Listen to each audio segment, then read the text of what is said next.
शांती. आज आहे 20/1/2024 मुरली.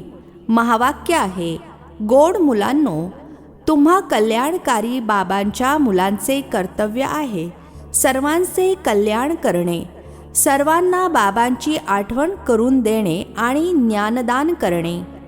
प्रश्न आहे, बाबा कोणत्या मुलांना महारथी म्हणतात? त्यांची लक्षणे काय असतील? उत्तर आहे, जे चांगल्या रीतीने शिकतात आणि शिकवतात, ज्यांच्यावर नेहमी बृहस्पतीची दशा आहे, जे सदैव आपल्या आणि सर्वांच्या प्रगतीची काळजी घेतात, जे यज्ञ सेवेमध्ये हड्डी देतात अर्थात भरपूर मेहनत करतात, जे बाबांच्या कार्यामध्ये मदतगार बनतात, ते आहेत महारथी. अशा महारथी मुलांना बाबा म्हणतात, ही आहेत माझी सपूत मुले. ओम शांती. सध्या मुले शिवजयंतीसाठी तयारी करत आहेत. कार्ड इत्यादी सुद्धा छापत आहेत. बाबांनी तर अनेक वेळा समजावून सांगितले आहे. सर्वात मुख्य गोष्ट गीतेवर आहे. मनुष्याने बनवलेल्या गीतेला वाचत वाचत अर्धा कल्प खाली उतरत आले आहेत. हे देखील तुम्ही मुले समजता. अर्धा कल्प आहे दिवस, अर्धा कल्प आहे रात्र. आता बाबा टॉपिक देतील, त्यावर मंथन करावे लागेल. तुम्ही लिहू शकता, बंधू आणि भगिनींनो, येऊन समजून घ्या. ज्ञान देणारे केवळ एक गीताशास्त्र आहे. बाकी सर्व शास्त्रे आहेत भक्तिवाली. ज्ञान देणारे शास्त्र एकच आहे, जे पुरुषोत्तम संगम युगावर बेहदचे पिता परमपिता परमात्मा त्रिमूर्ती शिव ऐकवतात. किंवा असे लिहा, ब्रह्माद्वारा ऐकवत आहेत, ज्याद्वारे 21 जन्म सद्गती होईल. ज्ञानाच्या गीतेद्वारे 21 जन्मांचा वारसा मिळतो. नंतर मग 63 जन्म भक्तिवाली गीता चालते, जी मनुष्यांद्वारे बनवली गेली आहे. बाबा तर राजयोग शिकवून सद्गती करतात. त्यानंतर मग काहीही ऐकण्याची आवश्यकताच राहत नाही. या ज्ञानाच्या गीतेद्वारे दिवस होतो. हे ज्ञानाचे सागर बाबाच ऐकवितात, ज्याद्वारे 21 जन्म गती सद्गती होते, अर्थात 100% पवित्रता, सुख शांतीचे अटल अखंड सतयुगी दैवी स्वराज्य मिळते. 21 जन्मांसाठी चढती कला होते. मनुष्याने बनवलेल्या गीतेद्वारे उतरती कला होते. भक्तिवाली गीता आणि ज्ञानवाली गीता यावर चांगल्या रीतीने विचार सागर मंथन करायचे आहे. ही मुख्य गोष्ट आहे, जी मनुष्य जाणत नाहीत. तुम्ही लिहिता, त्रिमूर्ती शिवजयंती सो श्रीमत भगवत गीता जयंती सो सर्वांची सद्गती भवंती. हे देखील ऐकू शकता की शिवजयंती सो विश्वामध्ये शांती भवंती. मुख्य शब्द अत्यंत जरुरी आहे, ज्याच्यावरच सर्व काही अवलंबून आहे. तुम्ही सर्वांना सांगू शकता की मनुष्य मनुष्याची सद्गती करू शकत नाहीत. भगवान सद्गती करण्यासाठी येतात पुरुषोत्तम संगम युगावर, जी आता होत आहे. हे 2-3 पॉइंट्स मुख्य आहेत. शिव आणि श्रीकृष्णाच्या गीतेचा कॉन्ट्रास्ट अर्थात फरक तर आहेच. त्रिमूर्ती शिवभगवानद्वारे संगमावर गीता ऐकल्याने सद्गती होते. अशा प्रकारच्या पॉइंट्सवर जेव्हा कोणी विचारसागर मंथन करेल, तेव्हा इतरांवर देखील प्रभाव पडेल. मनुष्य मनुष्याची सद्गती कधीही करू शकत नाहीत. केवळ एकच त्रिमूर्ती परमपिता परमात्मा शिव, जे टीचर देखील आहेत, सद्गुरू देखील आहेत, ते या पुरुषोत्तम संगम युगावर सर्वांची सद्गती करत आहेत. पत्रकामध्ये थोडी लेखी माहितीच असावी. वरती लिहिले पाहिजे, कलियुगी कवडी समान पतित मनुष्यापासून सतयुगी हिऱ्या समान पावन देवी देवता बनण्याचे ईश्वरीय निमंत्रण. असे लिहिल्याने मनुष्य आनंदाने समजून घेण्यासाठी येतील. सद्गतीदाता बाबांचीच शिवजयंती साजरी केली जाते. एकदम स्पष्ट शब्द असावेत. मनुष्य तर भक्ती मार्गामध्ये किती पुष्कळ शास्त्रे वाचतात, खूप परिश्रम करतात. इथे एका सेकंदामध्ये बेहदच्या बाबांकडून मुक्ती जीवनमुक्ती मिळते. जेव्हा बाबांचे बनून त्यांच्याकडून नॉलेज घेता तर जीवनमुक्ती नक्कीच मिळणार. पहिले मुक्तीमध्ये जाऊन जसा पुरुषार्थ केला असेल त्याप्रमाणे जीवनमुक्तीमध्ये जरूर येणार. जीवनमुक्ती मिळते जरूर, मग ते सुरुवातीला येतील नाही तर शेवटी येतील. पहिले जीवनमुक्तीमध्ये येतात, नंतर मग जीवनबंधमध्ये. अशा प्रकारे मुख्य पॉईंट्स जर धारण करतील तरी देखील खूप सेवा करू शकतील. जर बाबांना जाणता तर इतरांना देखील परिचय द्या. कोणाला परिचय देत नाही तर जणू ज्ञानच नाही आहे. स्पष्टीकरण तर दिले जाते परंतु भाग्यामध्ये नाही आहे. कल्याणकारी बाबांची मुले आहात तर कल्याण केले पाहिजे. नाहीतर बाबा समजतील हे फक्त बोलण्यापुरते म्हणतात की आम्ही शिवबाबांची मुले आहोत, कल्याण तर करत नाहीत. श्रीमंत किंवा गरीब कल्याण तर सर्वांचे करायचे आहे, परंतु पहिले गरीब घेतील कारण त्यांना वेळ आहे. ड्रामामध्ये नोंदच अशी आहे. आता जर एक श्रीमंत आला तर त्याच्या मागे भरपूर जण येतील. आता जर महिमा निघाली तर खंडीभर येतील. तुमचे आहे ईश्वरीय पद. तुम्ही आपले देखील आणि इतरांचे देखील कल्याण करता. जर आपलेच कल्याण करत नसाल तर इतरांचे देखील करू शकणार नाहीत. बाबा तर आहेत कल्याणकारी, सर्वांचे सद्गती दाता. तुम्ही देखील मदतगार आहात ना. तुम्ही जाणता ती आहे भक्ती मार्गाची दशा. सद्गती मार्गाची दशा एकच आहे. जे चांगल्या रीतीने शिकतात आणि इतरांना शिकवतात त्यांच्यावर आहे बृहस्पतीची दशा. त्यांना महारथी म्हटले जाईल. आपल्या मनाला विचारा, मी महारथी आहे, अमक्या अमक्याप्रमाणे सेवा करतो. प्यादे कधी कोणाला ज्ञान ऐकवू शकणार नाहीत. जर कोणाचे कल्याण करत नाही तर स्वतःला कल्याणकारी बाबांचा मुलगा का म्हणावे. बाबा तर पुरुषार्थ करायला लावतील. या यज्ञ सेवेमध्ये हाडे देखील दिली पाहिजेत, अर्थात प्रचंड मेहनत केली पाहिजे. बाकी केवळ खाणे पिणे झोपणे ही सेवा झाली काय. अशाने तर जाऊन प्रजेमध्ये दासदासी बनाल. बाबा तर म्हणतात पुरुषार्थ करून नरापासून नारायण बना. सपूत मुलांना पाहून बाबा देखील खुश होतात. लौकिक पितासुद्धा जेव्हा बघतात की हा तर खूप चांगले पद मिळवणारा आहे तर पाहून खुश होतात. पारलौकिक पिता देखील असे म्हणतात.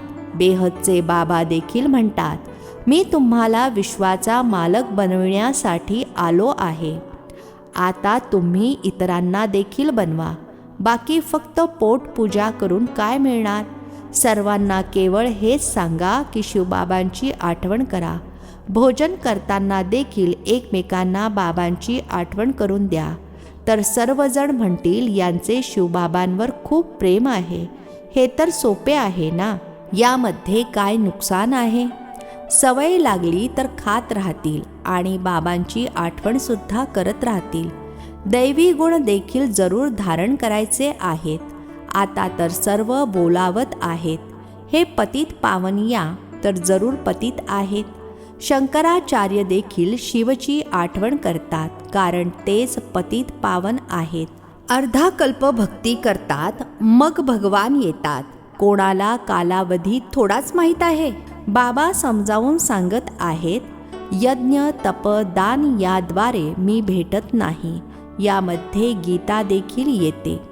ही शास्त्रे इत्यादी वाचल्याने कोणाची सद्गती होत नाही. गीता वेद उपनिषद सर्व आहे भक्ती मार्गाचे. बाबा तर मुलांना सहज राजयोग आणि ज्ञान शिकवतात, ज्याद्वारे राजाई प्राप्त करून देतात. याचे नावच आहे राजयोग. यामध्ये पुस्तकाची काही गोष्ट नाही. टीचर अभ्यास करून घेतात पद प्राप्त करून देण्यासाठी, तर फॉलो केले पाहिजे. सर्वांना बोला शिवबाबांची आठवण करा. ते आम्हा सर्व आत्म्यांचे पिता आहेत. शिवबाबांची आठवण केल्याने विकर्म विनाश होतील. एकमेकांना सावध करून उन्नती करायची आहे. जितकी आठवण कराल तितके आपलेच कल्याण आहे. आठवणीच्या यात्रेद्वारे साऱ्या विश्वाला पवित्र बनवाल, आठवणीमध्ये राहून भोजन बनवाल, तर त्यामध्ये देखील ताकद येईल. म्हणून तुमच्या ब्रह्मा भोजनाची खूप महिमा आहे. ते भक्त लोक भोग लावतात तरी देखील राम राम म्हणत राहतात, राम नावाचे दान देतात. तुम्हाला तर बुद्धीमध्ये घडोघडी बाबांची आठवण राहिली पाहिजे. बुद्धीमध्ये संपूर्ण दिवस ज्ञान राहिले पाहिजे. बाबांकडे संपूर्ण रचनेच्या आदी मध्य अंताचे ज्ञान आहे ना. उच्च ते उच्च भगवान आहेत. तुम्ही त्यांची आठवण कराल तर उच्च पद प्राप्त कराल. तर मग इतर कोणाची आठवणच का करावी? बाबा म्हणतात, फक्त माझी आठवण करा, तर बाकी सर्व सोडावे लागते. ही आहे अव्यभिचारी आठवण. जर आठवण राहत नसेल तर गाठ मारा. आपल्या उन्नतीसाठी, उच्चपद प्राप्त करण्यासाठी पुरुषार्थ जरूर करायचा आहे. आपल्याला सुद्धा टीचर बनविणारे शिवबाबा आपले टीचर आहेत. तुम्ही सर्व पंडे अर्थात गाईड आहात ना. गाईडचे काम आहे रस्ता सांगणे. इतके सारे ज्ञान अगोदर थोडेच तुम्हाला होते. सर्व म्हणतात, पहिले तर जसे पायी पैशाचे शिक्षण होते ते तर जरूर असणार. ड्रामा अनुसार कल्पापूर्वीप्रमाणे शिकत राहतात. मग कल्पानंतर देखील असेच शिकतील. शेवटास तुम्हाला सर्व साक्षात्कार होतील. साक्षात्कार व्हायला वेळ लागत नाही. बाबांना लवकर लवकर साक्षात्कार होत गेले. अमका अमका राजा बनेल हा ड्रेस असेल. सुरुवातीमध्ये मुलांना खूप साक्षात्कार होत होते. मग अंतामध्ये खूप होतील. मग आठवण करतील. अच्छा, गोड गोड खूप खूप वर्षांनंतर भेटलेल्या मुलांप्रती मातपिता बापदादांची प्रेमपूर्वक आठवण आणि सुप्रभात.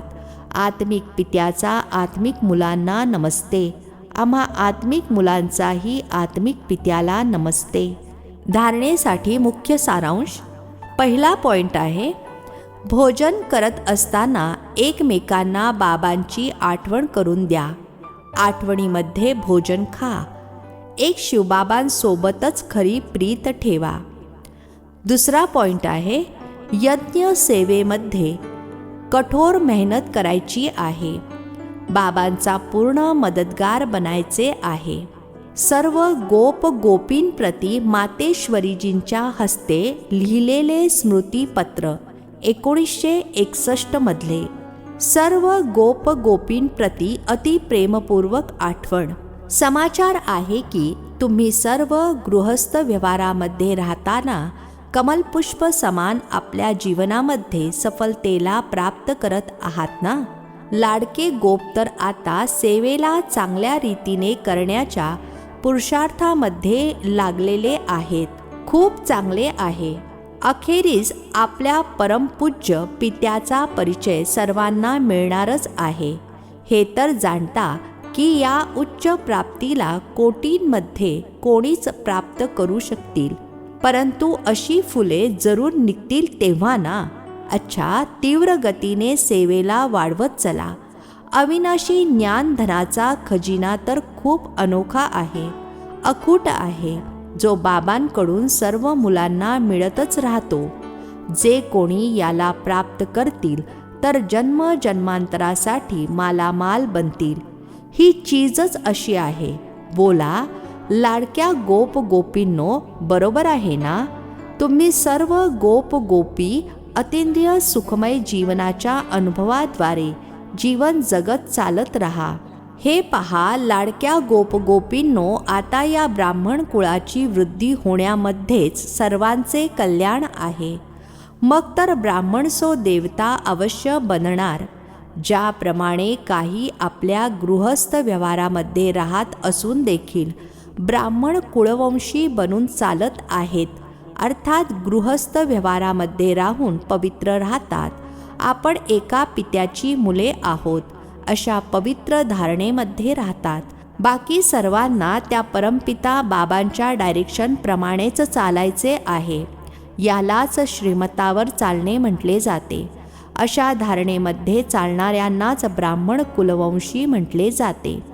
जेव्हा की आता तेच पिता, टीचर, सद्गुरू बनले आहेत, धर्मराज देखील आहेत, तर मग का नाही त्यांच्या ओटीतील बाळ बनून आपला पूर्ण पवित्रतेचा अधिकार घेतला पाहिजे, ज्यामुळेच भविष्यामध्ये सुख शांतीचा पूर्ण अधिकार प्रारब्धाच्या रूपामध्ये प्राप्त होतो. बोला लाडक्या गोपगोपींनो, या सोप्या रहस्याला समजले आहात ना? जिवंतपणी मरणे अथवा मर्जीवा बनण्याकरता घाबरत तर नाही ना? आज हे पत्र प्रत्येकाने आपापल्या नावाने समजा आणि माझ्यासाठी हे पत्र आहे असे समजून वाचा किंवा ऐका आणि मातेचे प्रेम देखील प्रत्येकाने आपल्या नावाने अनुभव करा. प्रत्येक गोपगोपी प्रति नावासहित मातेचे अत्यंत प्रेम. अच्छा, आपले सौभाग्य उच्च बनविण्यासाठी पुरुषार्थामध्ये तीव्र वेगाने पुढे जात राहणे हेच कल्याणकारी बनणे आहे. जेव्हा की आता माहीत झाले आहे की स्वयं परमपिता उच्च वारसा देण्यासाठी आले आहेत, तर घेऊनच टाकायचा आहे. अच्छा, आपली रजा घेते. ओम शांती. आजचे वरदान आहे, अविनाशी प्राप्तीच्या आधारावर नेहमी प्रसन्नतेचा अनुभव करणारे प्रसन्न चित्त भव. अविनाशी प्राप्तीच्या आधारावर नेहमी प्रसन्नतेचा अनुभव करणारे प्रसन्न चित्त भव. स्पष्टीकरण आहे, संगम युगावर डायरेक्ट परमात्मा प्राप्ती आहे. अशा वर्तमानासमोर तर भविष्य काहीच नाही आहे. म्हणून तुमचे गाणे आहे, जो पाना था वो पा लिया. या वेळेचे गाणे आहे, अप्राप्त नहीं कोई वस्तू ब्राह्मणों के खजाने में. या अविनाशी प्राप्ती आहेत. या प्राप्तींनी संपन्न राहाल तर वर्तनातून आणि चेहऱ्यावरून सदैव प्रसन्नतेची विशेषता दिसून येईल. काहीही हो, सर्व प्राप्तिवान आपली प्रसन्नता सोडू शकत नाहीत. स्लोगन आहे, परमात्मा प्रेमाचे अनुभवी बना तर कोणताही अडथळा रोखू शकणार नाही. परमात्मा प्रेमाचे अनुभवी बना तर कोणताही अडथळा रोखू शकणार नाही. अव्यक्ती सायलेन्सद्वारे डबल लाईट फरिश्ता स्थितीचा अनुभव. स्पष्टीकरण आहे, कोणीही तुमच्या समीप संपर्कामध्ये आले तर अनुभव करावा की हे रुहानी आहेत, अलौकिक आहेत. आपल्या पूर्वजपणाच्या स्मृतीद्वारे सर्व आत्म्यांची पालना शांतीच्या शक्तीने करा. तुमचे कर्तव्य आहे अशांतीच्या वायुमंडळामध्ये आत्म्यांना शांतीचे दान देऊन त्यांच्यामध्ये शांतीची सहनशक्तीची हिंमत भरणे. यासाठी आपल्या वृत्तीद्वारे मनसा शक्तीद्वारे विशेष सेवा करा. लाईट हाऊस बनून सर्वांना शांतीची लाईट द्या. अच्छा, ओम शांती. नवनवीन मराठी व्हिडिओज प्राप्त करण्यासाठी सबस्क्राईब करा मराठी गॉडलीवूड चॅनलला.